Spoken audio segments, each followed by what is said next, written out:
Hello and welcome back to the channel. Today I have two gorgeous plants to share with you. On my lap here we have the Calathea Medallion, and behind me here we have the Calathea Mokayana or Peacock plant, which you will see a close-up of later. So sit back and enjoy this plant care video. Today, I'll talk you through how to maintain a beautiful Calathea medallion and a beautiful Calathea Mokayana. These two plants belong to a very large group of plants, a very large family known as Marantaceae family or prayer plant family because of the way they tend to fold their leaves up at night.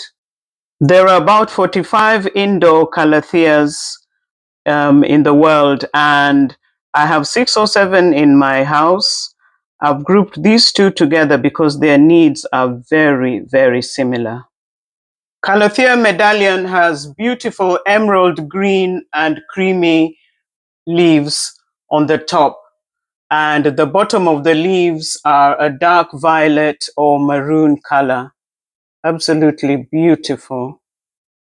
It raises its leaves at night, showing the underside of the leaves. Calathea Mokayana has smaller leaves than the medallion, and the leaves are also a lovely emerald green and cream on the top, and underneath you have this gorgeous pattern of maroon and cream.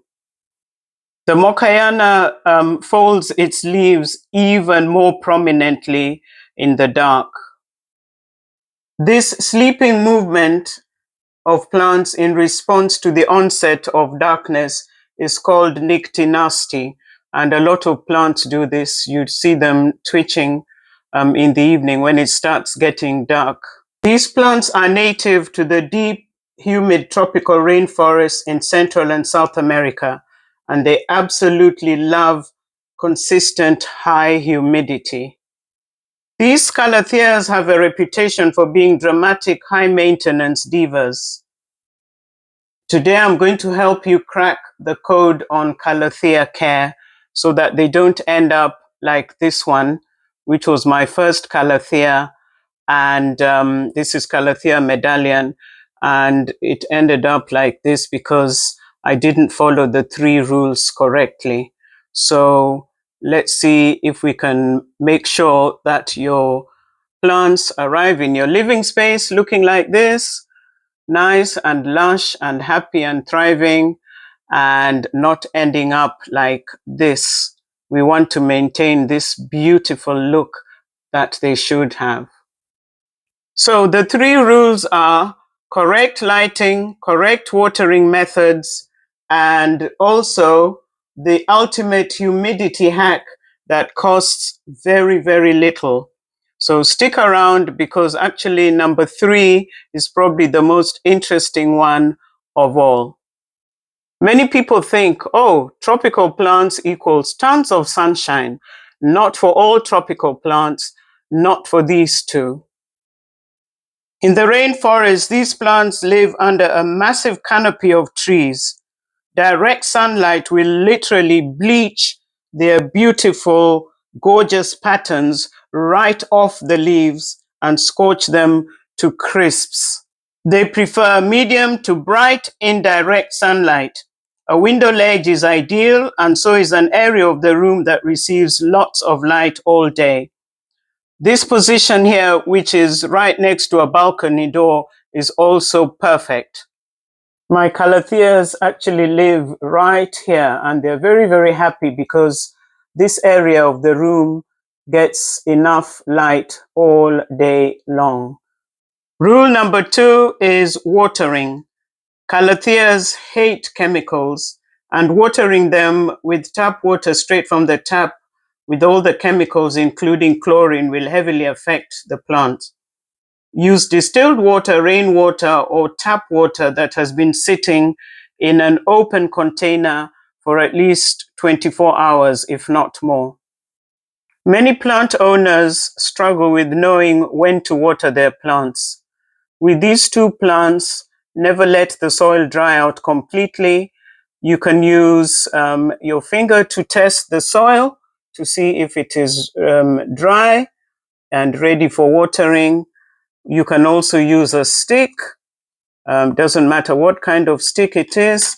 And of course, a moisture meter would be very reliable. So any of those three methods for checking the soil will work.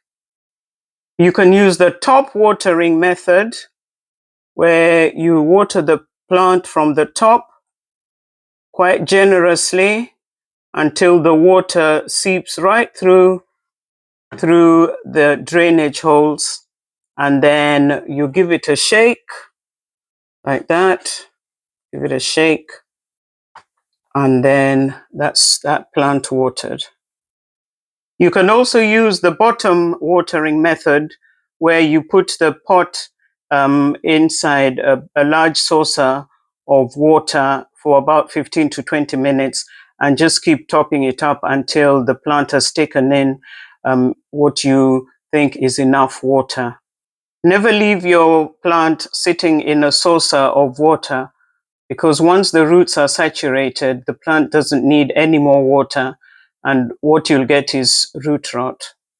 I find the top watering method more convenient and quicker, because with this method, you have to hang around for about 20 minutes, just keeping an eye on one plant. And now for the exciting rule number 3, humidity. Calatheas crave moisture in the air, ideally about 50% to 60% humidity. If your home is dry, their leaves will start curling up and to protect themselves. So there are 3 ways in which you can ensure that these plants get the humidity that they require. The first thing you can do is to group them. Plants naturally release moisture, and clustering them with other plants creates a mini greenhouse effect.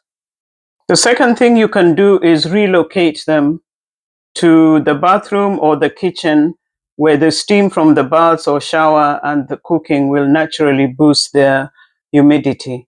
So from time to time, I put mine in the kitchen for just a couple of hours after I've been cooking, to boost that humidity that they crave. The third thing you can do to boost humidity for these plants is to use a pebble tray.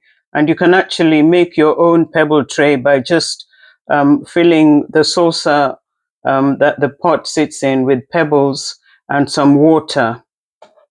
Now, the water, you've got to be careful with how much water you put in your pebble tray, because you do not want the plant to take in any of this water, especially after you've just watered it. So the plant should sit on the pebbles, but not take in any of the water. This is how it should look, with the pot sitting on top of the pebbles, but not touching the water. Check the saucer every few days and top it up to make sure that there is always water there for the plant, because it needs it all the time.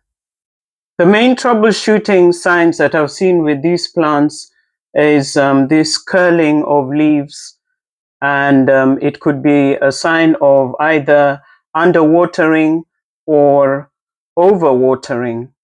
And sometimes I think the old leaves just die off naturally. So it's not really anything to worry about too much. What you can do is, if you don't like the look of them, you can just cut them off. And that is it. 3 rules that will keep your Calathea Medallion and your Calathea Mokayana happy and thriving. Remember, correct lighting, correct watering methods, and also enough humidity for these beautiful plants. Thanks for watching. Give a thumbs up, share, and subscribe so that you can see more of my plant care videos. I'd just like to say a big thank you to my subscribers. I really do appreciate you. I don't take you for granted at all. So I will see you in my next video. Bye for now.